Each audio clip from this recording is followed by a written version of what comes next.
Have the meals that you cook, ordinary meals you've been cooking for a long time, have they become a little bit mundane? Not necessarily boring, but no kind of spice to it.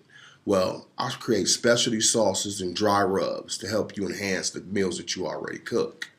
My name is Tori Moss, and I'm CEO of Moss the Boss Ribs and Sauce.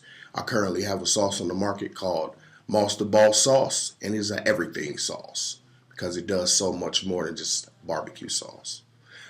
Currently, I'm a student at Increase CDC. I'm more than halfway through the course, and I could say it has been a great experience. A couple of things I like. I could name a whole bunch of things I like about the class, but one thing I do like about the class is the diversity. I've met people from different industries. We've all gotten to know each other well, which is a part of the networking part of it that I like. And I know that I can use these people down the line.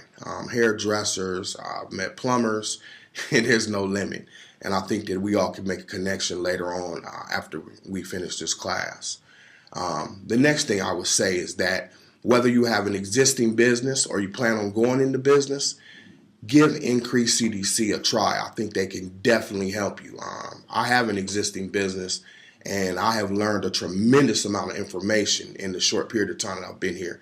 So I decided to become a member, and I think you should become a member too, just because of what it could do for the growth of your business.